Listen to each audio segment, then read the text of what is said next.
ئەم کاتی هەموو لایەک باش زنجیرەی هەشتەمی هەفتەی دیپلۆماسی بە میوانداری بەڕێز زیاد ڕەئوف نوێنەری حکوومەتی هەرێمی کوردستان لە پۆڵندا دەبێت. بەخێر بێن بەڕێز. زۆر سوپاستان دەکەم، سوپاسی نوێنەرایەتی حکوومەتی هەرێم لە پۆڵۆنیا جەنابتان و برای بەڕێز کاک عەلی دکتۆر عەلی و هەموو کارمەندان بۆ ئەو دەست پێش خەریە و ئەو بەرنامە بەسوودە.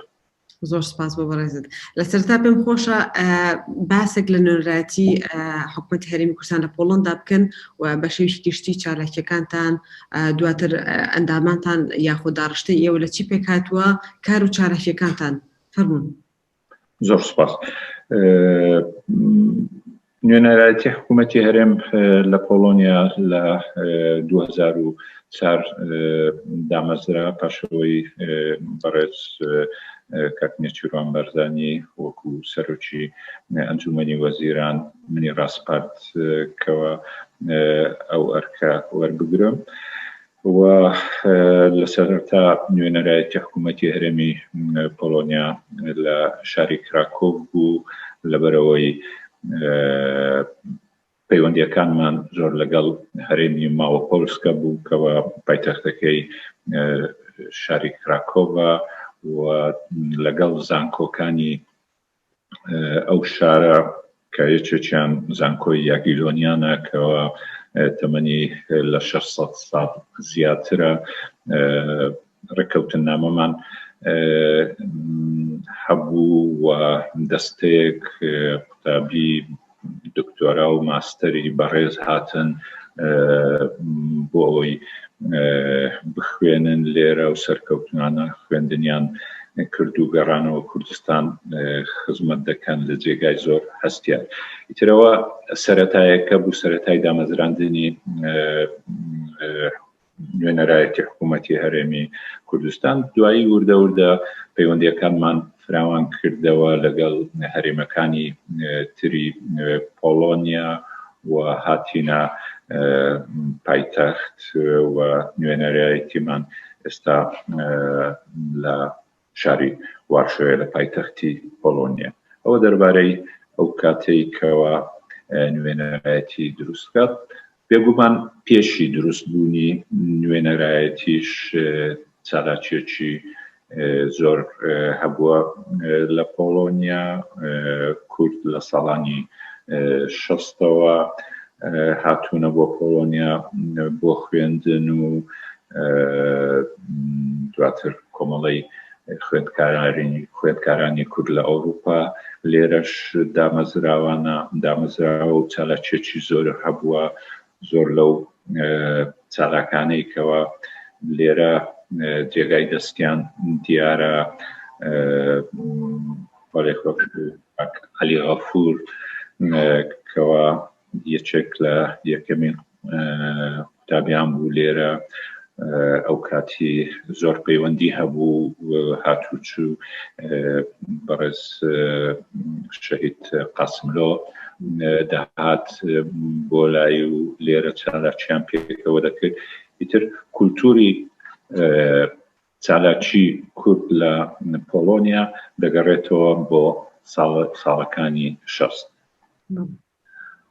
من خۆم لە ساڵی 86 هاتم بۆ پۆڵۆنیا. ئەویش قۆناغێک پاشچەند قۆناغێکی تر خۆم وەکو زیاد ڕەوف خەڵکی لە هەولێر لەدایک بووم و قوتابخانەی سەرەتایی هەتا ئامادەییشم هەر لە هەولێر تەواو کرد و بە حکمی ئەوەی کەوە لە خێزانێک بووم کەوە لە چالاک بوون لە ڕێزەکانی حیزبی شیووعی بۆیە هەر لە مناڵیەوە لەناو سیاسەت بووم. خێزانەکەم لە ساڵی چلەکانەوە و پەنجایەکانەوە چالاکی سیاسی زۆر هەبوو. ئیتر لە گەنجایەتی من هاتمە ناو جوولانەوەی قوتابیان و لە یەکێتی قوتابیانی گشتی بەرپرسی قوتابخانە ئامادەییەکانی شاری هەولێر بوو. دواتر کە وەزە ڕۆژ بە ڕۆژ بەرەو خراپی چوو من گیرام و ئەزیەت و ئەو شتانە لە ساڵی 77 ناچار بووم کوردستان بەجێ بێڵم بەرەو تورکیا ماوەیەک لێ بووم. دواتر چووم بۆ یەکێتی سۆڤێتی ئەو کات دیراسەتی یاسام ماستەری یاسام لەوێ تەواو کرد و پاش ئەوە هاتم بۆ پۆلۆنیا لە 86 بۆ دکتۆرا. ئیتر ئەو کەسانێکەوە لە پۆلۆنیا چالاکی سیاسیان هەبوو لە ڕەوەندی کوردستانی پەیوەندیم کرد لەگەڵیان و ئەو چالاکیانەی ئەو کاتی دەکرا وەکو نەورۆز و وەکو خۆپیشاندان و وەکو ئەو چالاکیانەی کەوا پێویست بوو بکرێ بۆ ناساندنی ڕەوشی بارودۆخی کوردستان و ئەو کارەساتانێکەوە بەسەر میلەتی کورد دێ ئەوانەمان پێشان دەدا و هەتا لە ڕۆژی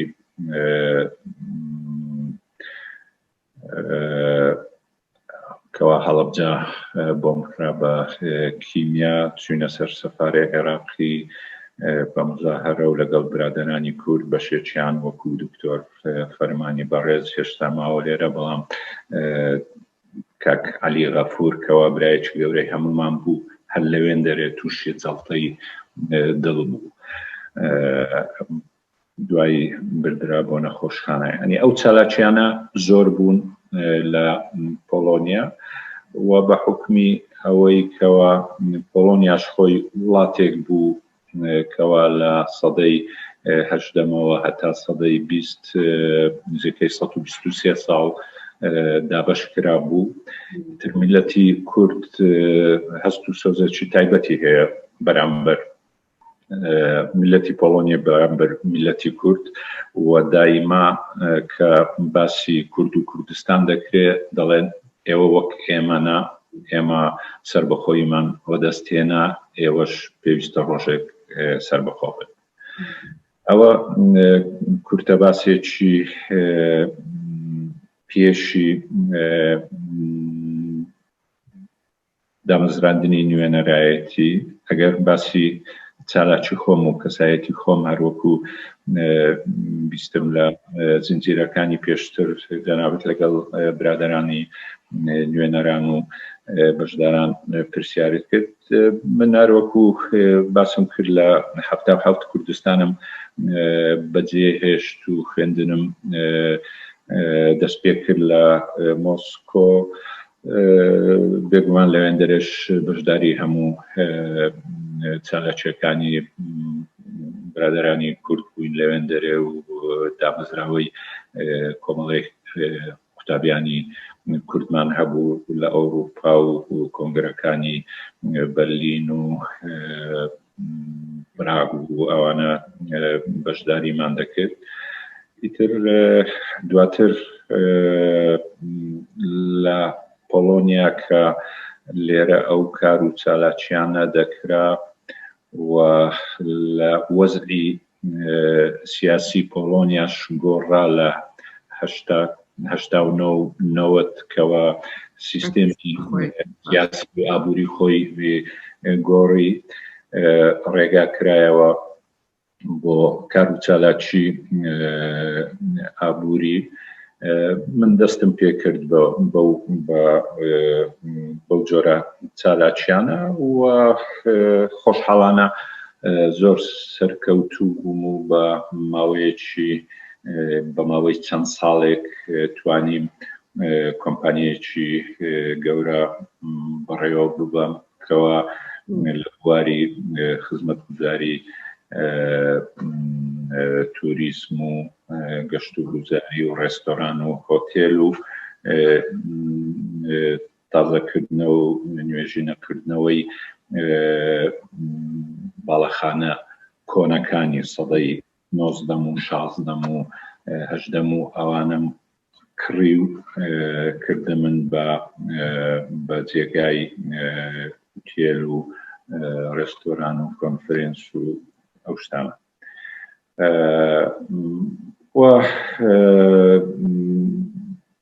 بەهۆی ئەوەشەوە پەیوەندێکی زۆر توانیم دروست بکەم لەگەڵ زۆر کۆمەڵگای پۆڵۆنی هەم سیاسی هەم ڕۆشنبیری هەم زانستی توانیم وا بکەم کەوا سەرنجی دەورە و پشتەکەم و بەتایبەتی خەڵکی کراکۆڤ و بەگشتی پۆڵۆنیا ڕابچێشم بۆ کێشەی کورد چونکە هەر دەرفەتێک هەبایە لە بزنسیش بایە من سودم بۆ وەردەگرێت بۆ ناساندنی مەسەلەی کورد و بۆ ناساندنی بارودۆخی هەرێمی کوردستان. بمبورە باستان لەوە کرد کە پۆڵەندیەکان زۆر کات باس لەواکەن کە ئەوان دابەشکاریە چەند ساڵێکی زۆر لەژێر دەستەییا بوون چواندنێک هەیە بە کورد کە تا ئەمڕادێ ئازادی خۆی وەرنەگرتووە. ئێوە پێتان وایە هەرێمی کوردستان بتوانێت سوود لەو مۆدێلەی پۆڵەندا وەربگرێت کە لە ماوەیەکی کورتەکە لە هەشتانۆگە هەڵە نەبنە شتانە بۆ 93 بە تاوەتەی سەربەخۆی خۆی وەرگرتووە ئمڕۆ وڵاتێکی سەرمایەدارە و کار و چالاکیەکانی خۆی واتە وڵاتێکی پتەوە. هەرێمی کوردستان چۆن دەتوانێت سوود لە مۆدێلە وەرگری یاخۆت بەڕێز باس لەو کردوتت پەیوەندیم باشە لەگەڵ کۆمەڵە لایەنی پەیوەندیدار لە پۆڵەندا چۆن توانیتە ئەم پەیوەندی خۆت بگوازیتەوە بۆ هەرێمی کوردستان؟ بەڵێ یەکەم ئیژەری ئەگەر باسی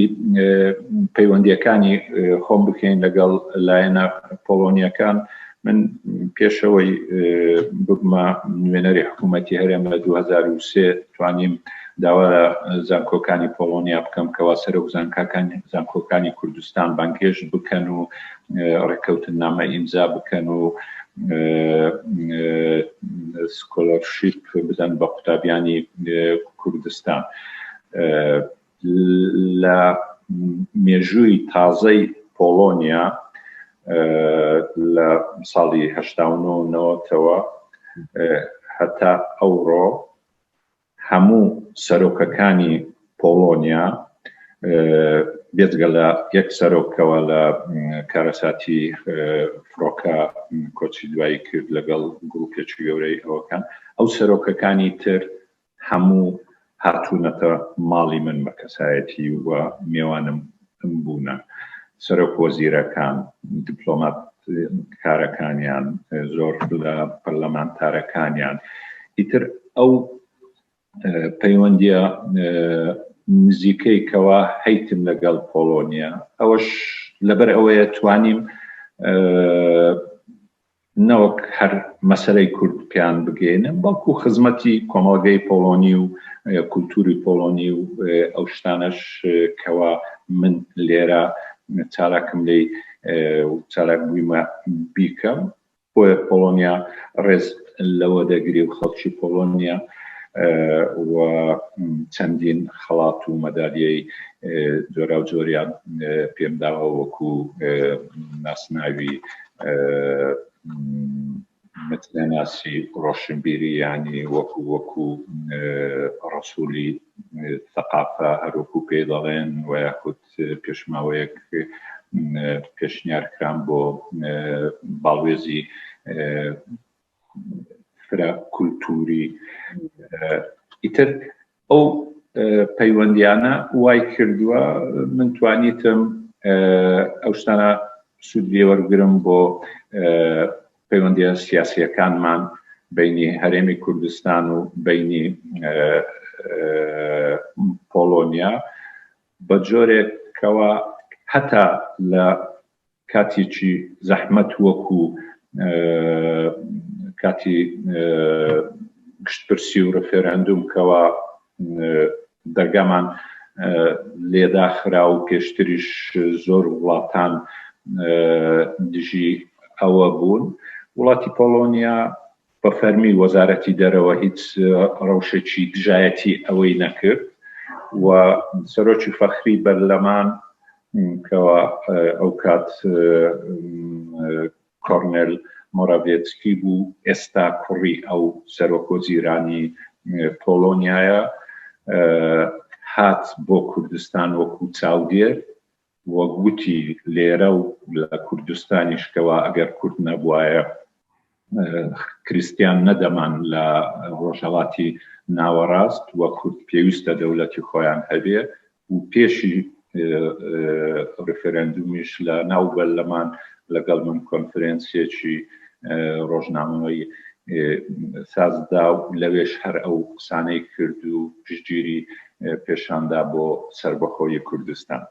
بۆیە ئەو پەیوەندیە تاکانە زۆر دەوریان هەیە لە دروستکردنی پەیوەندی سیاسی سوودوەرگرتن لە ئەزمموی پۆلۆنیا گرنگە چونکە پۆلۆنیا هەروەکو گوتم لە ساڵی 90ەوە دەستی پێکرد ئابووری خۆی و وڵاتەکەی خۆی بنیاد بداتەوە کەوا ئەزممویەکی زۆر تازەیە و زۆر نزیکە لە ئێمە زیاتر سوود لە ئەزمموی پۆلۆنیا وەردەگرین نەوەک لە هی بەریتانیا و فەرەنسا کەوا سەتان ساڵە دەوڵەت و مؤسساتیان هەیە ئەوە لەلایەک لەلایەکی تر پۆلۆنیا وڵاتێکە کەوا لە بواری گەشت و گوزار و لە بواری کشت و کاڵ زۆر پێشکەوتووە و ئەوەش بۆ ئێمە و لە بەرنامەی تازەی کابینەی نوێی حکوومەتی هەرێم تایبەتمەندیەکی زۆر گرنگی هەیە ئیتر لەو بوارەوە ئێمە زۆر دەتوانین سوود وەربگرین و زۆر کاریشمان لەسەر ئەوە کردووە هەوڵیەوەمان داواکەوە ئەو ئەزممونە بگوازینەوە بۆ کوردستان بە باگەشتکردنی شاندەکانی کوردستان بۆ پۆلۆنیا بە جەنابی وەزیر جەنابی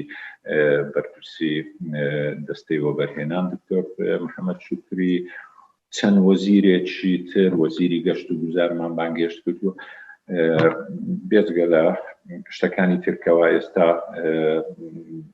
نامەوێ هەمووی بژمێرم وەکو وەزیری خوێندنی باڵا وەزیری پەروەردەوە بەس لە هەمان کات لە پۆلۆنیاشەوە خەڵکمان بردووە و شاندمان بردووە بۆ کوردستان بۆی بەشدار بن ئەزمونەکەیان شان بدەن بەشدار بن لە پێشانگا نێودەوڵەتیەکان و لەو بوارەوە ڕیفۆرمی زانکۆکان ئەو شتانە چۆن کراوە ئێستا ئێمە لەگەڵ هەتا ئێستا 12 زانکۆی پۆلۆنی زانکۆکانی کوردستان ڕێکەوتن نامەیان کردووە بە سەتان تەڵەبەی کوردستان هاتوونە لێرە خوێندویانە و یان بەردەوامن لە خوێندن بەشێکی زۆر گەڕانەوە و لە جێگای هەستیار خزمەت دەکەن لە کوردستان سەرۆک زانکۆیان تایە سەرۆکی دەستگا و بەش و کۆلیژ و ئەوانیان تایە ئیتر ئەوانە هەموو ئەو بوارانانە کەوا ئێمە دەتوانین سوود لە پۆلۆنیا وەربگرین جگە لەوەی کەوا پۆلۆنیا دەبی بزانین کەوا پێنجەم یان شەشەم وڵاتی گەورەترین وڵاتی ئەوروپایە پۆلۆنیا حەڤدەمین گەورەترین ئابووری جیهانە و بەرپرسانی پۆلۆنی دیپلۆماتکارانی پۆلۆنی لە دەرەوەی پۆلۆنیا دەوری گەورەیان هەبووە ساڵانێکی زۆر سەرۆک وەزیرانی پێشووی پۆلۆنیا سەرۆکی بەرلەمانی ئەوروپا بوو سەرۆکێکی تری وەزیرانی پۆلۆنیا بووە سەرۆکی یەکێتی ئەوروپا لە هەتا ساڵی 2000 بۆ ماوەی 2 ساڵ پۆلۆنیا ئەندامی ئەنجومەنی ئاسایشی نێودەوڵەتی بوو وەکو ئەندامی کاتی. ئیتر دەوری سیاسەتمەدارانی پۆلۆنیا زۆرە و ئەو پەرلەمانتارانەی پۆلۆنی کەوا لە یەکێتی ئەوروپا کار دەکەن پۆلۆنیەکان هەمویان دۆستی کوردن پەیوەندیمان لەگەڵیان هەیە و پێش ماوەیەک لەگەڵ یەک لە مێدیا کوردستانیەکان لەگەڵ ڕوودا و سەرۆک وەزیرانی پێشووی پۆلۆنیەکەوە ئێستا ئەندامی پەرلەمانی ئەوروپیە لە چاوپێکەوتنە گوتی من پشتگیریەوە دەکەم کەوا کوردستان سەر بە خۆی وەربگرێ. هەر ئەو سەرۆک وەزیرانەش بوو کەوا یەکەم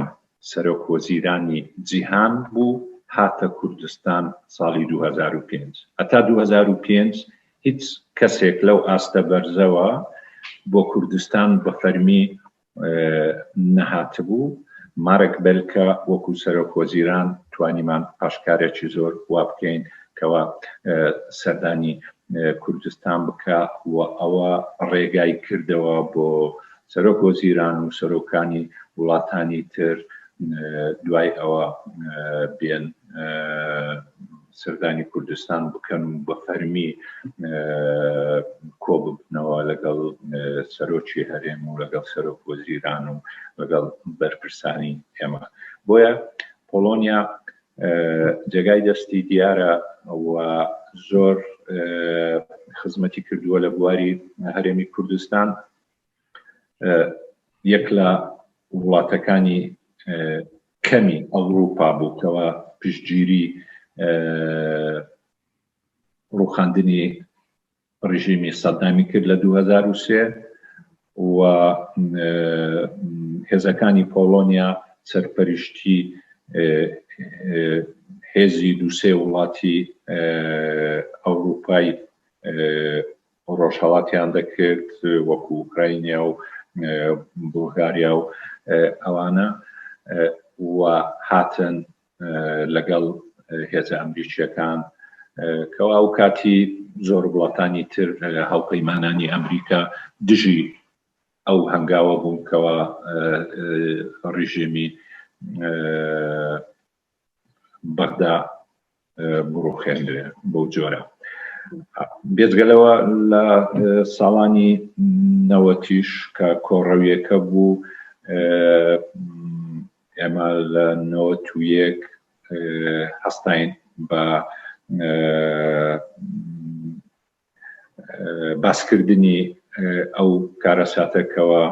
بەسەر میلەتەکەمان هات. شاری کراکۆف یەکەم شار بوو لە پۆلۆنیا کەوا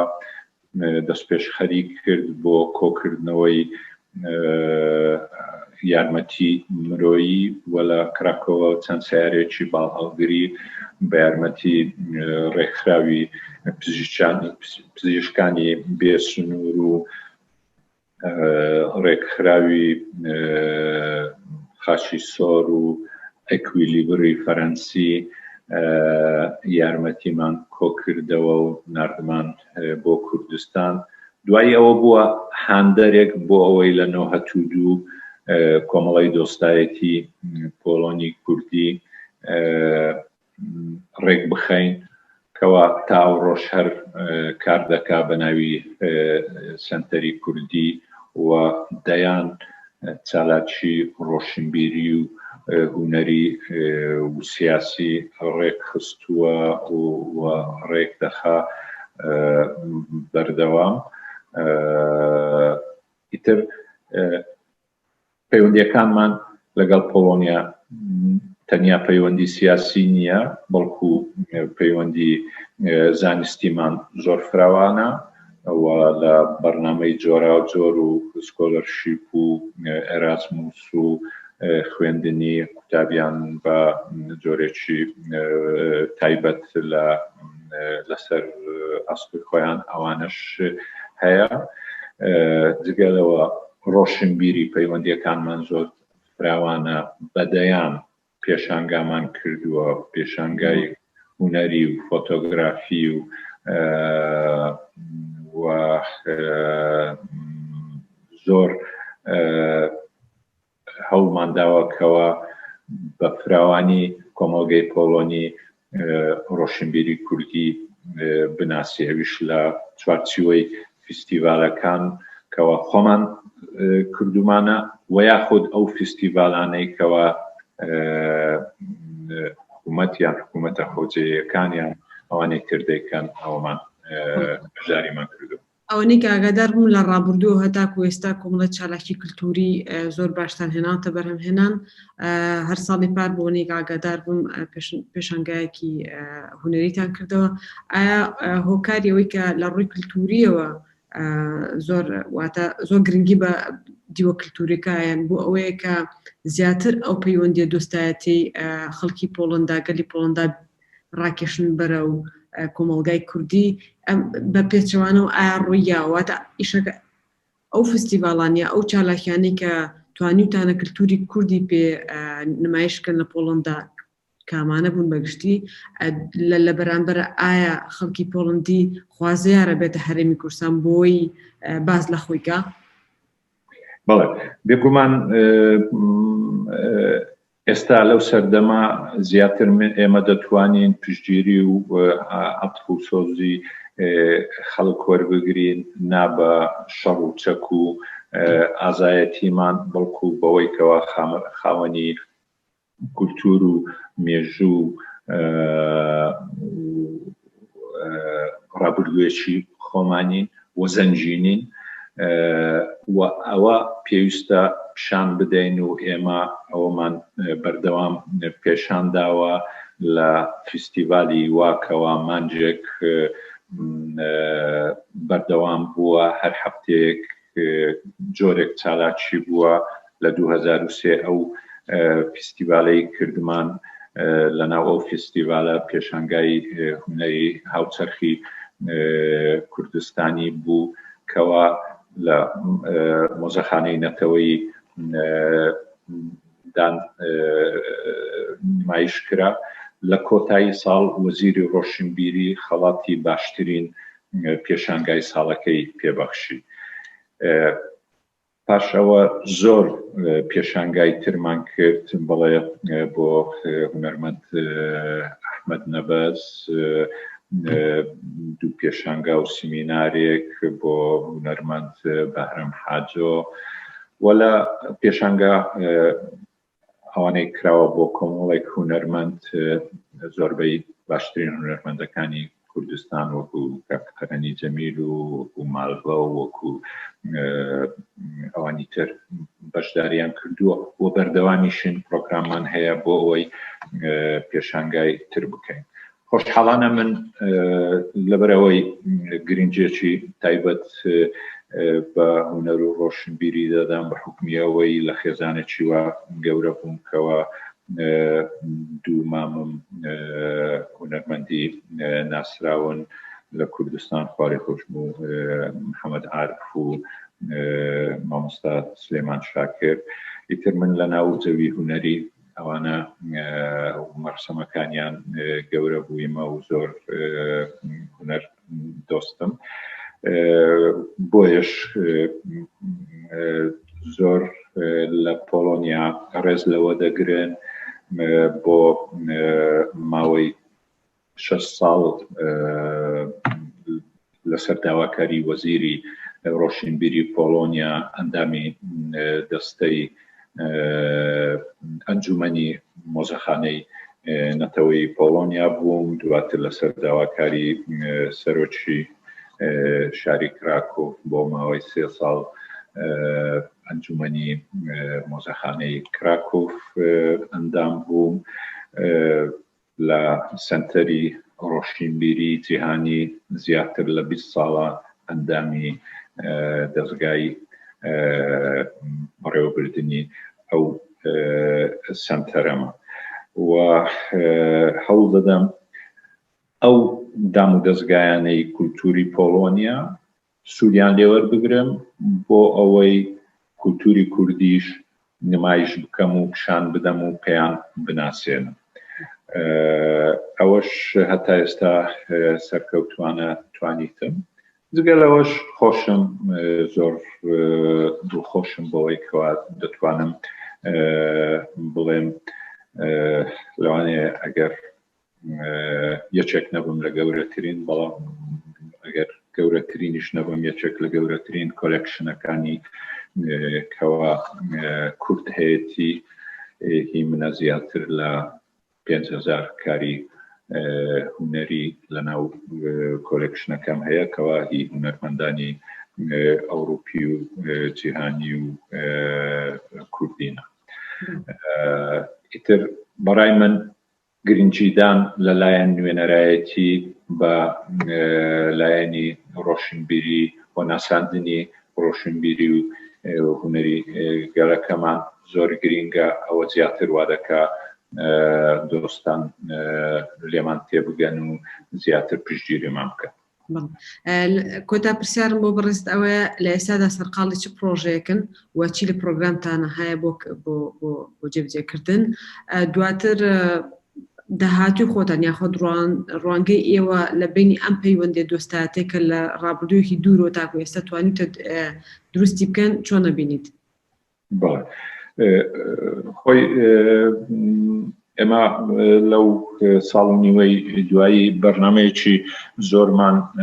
هەبوو کەوا بەداخەوە بەهۆی پەتای کۆرۆنا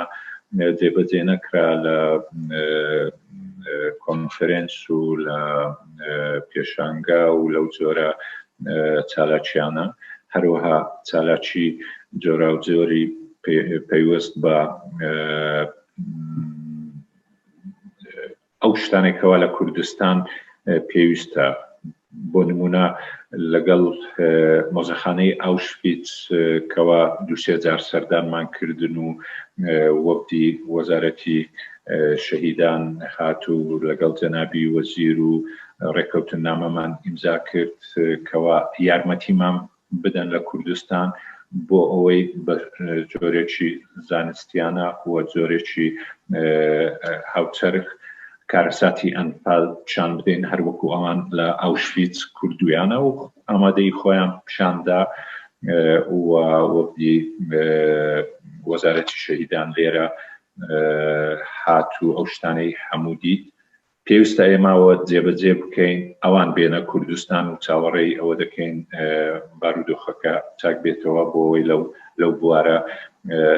سوود وەربگرین لێیان. لە بەرنامەرە گرنگەکانمان ئەوەیە سوود وەرگرتن لە ئەزموونیان لە کشت و کاڵ و توریزم و ئەوانە هەروەکو گوتم ئەوەش چاوپێکەوتن و هاتوچۆ و گۆڕینەوەی شاندەکان بوو بەڵام ڕاگیرا لەبەر ئەو شتانە. پەرەپێدانی ئەوە زانستیەکان پەیوەندیە زانستیەکە لەگەڵ زانکۆیەکان پەرەپێدانی بڵاوکردنەوە ئێمە بەردەوام شت بڵاو دەکەینەوە پەیوەندێکی زۆرمان هەیە لەگەڵ ڕۆژنامە نووسەکان و هەموو ئەو شتانەی کەوا دەمانەوێت بیگەێنین بە سنتەری توێژینەوەکان و بە زانکۆکان و ئەوانە بڵاویان دەکەینەوە. بۆ نمونە من خۆم ساڵانە بەشدار دەبم لە کۆنفرێنس و لە ئەوانە کە بەرلەمانی پۆڵۆنیا دەکرێ و هەرجارە توێژینەوەیەک دەنووسم لەسەر بابەتێک و لەو پەرتوکانە هەموو بڵاو دەکرێتەوە و دەمینێتن و دەچێت بۆ زانکۆکان و بۆ مەکتەبەکان ویا خود بەشداری دەکەین لەگەڵ زانکۆکان بۆ چاپکردنی شت لەسەر وەزعی کوردستان کە کاتی ئەوە بوو خۆمان ئامادە کرد بۆ سەربەخۆیی کۆنفرێنسێکمان کرد لەگەڵ کەسانی یاسا کەوا پێمان بڵێن پیشانمان بدەن ئێمە کە جوایز بووینەوە لە ئیتفاقیە نێودەوڵەتیەکانی عێراق کامەیان دەبی وەربگرین بە میرات و کامەی پێویستمان پێ نییە و یاخود لەسەر سربەخۆی کوردستان لە چەندین زانکۆوانە کۆنفرێنسمان کرد و یاخود بەشدار بووین ئەوانە هەموو کرانە بە پەرتوک و بڵاو دەکرێنەوە بەردەوام دەبین لەو شتانە بێگومان وەکو ڕۆژنامەیەکی وا وەکو بەناوی ئەمباسادۆرکەوە بۆ هەموو باڵوێزەکان و وەزارەتەکانی پۆلۆنیا دەچی بەردەوام ئێمە شتی تێ بڵاو دەکەینەوە دەربارەی وەزعی پۆلۆنیا جگەلەوە ئێمە مەنیتۆرینگمان هەیە بۆ ئەو شتانەی کەوا لەسەر کوردستان دەنووسرێت لە پۆلۆنیا ئەوە ساڵانێکی زۆرە هەر وەکو سنتەری کوردی دەستمان پێکردو ئێستا نوێنەرایەتی بەردەوامە هەر شتێک وشەی کوردی تیابێ لە هەر ڕۆژنامەیەکی پۆلۆنی بڵاو بکرێتەوە ئێمە بۆمان دێ و ئەرشیفی دەکەین و وەکو لیست دەکەین کەوا چی کەی بڵاو کراوەتەوە لەسەر کوردستان و ئەو شتانە هەموو خستێتمانە ژێر دەستی ئەو کەسانەی کەوا توێژینەوە دەکەن لەسەر مەسەلەی کورد هەتا ئێستا بەدەیان کاری دکتۆرا و ماستەر لەسەر مەسەلەی کورد نووسراوە بە یارمەتی ئێمە کتێبخانەکەمان و ئەو شتانە هەموو کراوەتەوە بۆیە ئەوەی پێویستی بە زانیاری و بە سەرچاوە هەبێ ئێمە لە خزمەتیان و دایان دەگرێت شتێکی گرنگمان کردکەوە پێویستە ئەوە وەربژێڕێ بۆ زمانی ئینگلیزی و لەوانەیە زمانەکانیشی تر وەکو تەحلیلێکی قانونی لەسەر ئەنفال پرۆفێسۆرێکی یاسای نێودەوڵەتی کەوا خۆشی دادوەربوو لە دادگای مافی مرۆڤ خاک ئەومان تەکلیف کرد و تەحلیلێکی قانونی نووسی بۆچی ئەنفال و دواتر یەزیدیەکان ئەوە جینۆسایدە و ئەوە بەڵگەنامەیەکی یاسایی زۆر ڕێکوپێکە کەوا لە هەموو دادگایەک و لە هەموو جێگایەک دەتوانی بەکاری بێنین و ئێمە پاشەوەی چاپمان کرد نردمان بۆ هەموو پەرلەمانتارەکان نردمان بۆ سەفارەت و بۆ دام و دەستگا پەیوەندیەکان و دەستگا توێژینەوەکانی کەوا محتەمەن بەو شتانە ئیتر ئێمە لەو بەرنامانەمان بەردەوامین هیوادارین کەوا لە داهاتوێکی کورد بە هاوکاری لەگەڵ فەرمانگەی پەیوەندیەکانی دەرەوە و لەگەڵ برادەرانی نوێنەران لە وڵاتانی تر بەرنامەی هاوبەشدا بنین هەروەکو ئەو بەرنامەی جەنابتان کەوا جێگای دەستخۆشیە بۆەوەی بتوانین زیاتر هاوکاری یەکتر بین و من وەکو نوێنەر لە پۆلۆنیا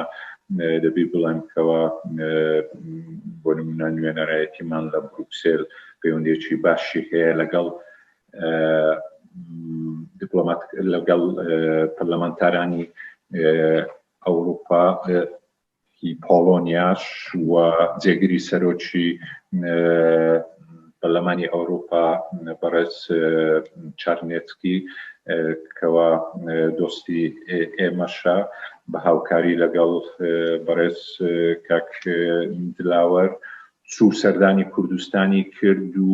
ئەو شتانەی لە کوردستان دیتی هێشتا پێشی ڕێفەرەندوم گواستیەوە بەرلەمانی ئەوروپی و لە پۆلۆنیا زۆر باسی ئەوە کرا ئەو شتانە دەورێکی زۆری هەیە بۆ لۆبیکردن بۆ مەسەلەی کورد و بەهێزکردنی پێگەی هەرێمی کوردستان بۆ ئەوەی بتوانین ئێمە زیاتر خزمەتی کۆمەڵگەی کوردستانی بکەین و بیگەێنین بە ئامانجەکانی. زۆر سپاس بۆ بەڕێزت. لێرەدا ماڵاوای لە بینەرانی ڕاستەوخۆی فەیسبووکمان دەکەین و دەچینە ژووری زوومەوە بۆ گفتوگۆکردنی زیاتر. کاتێکی باش.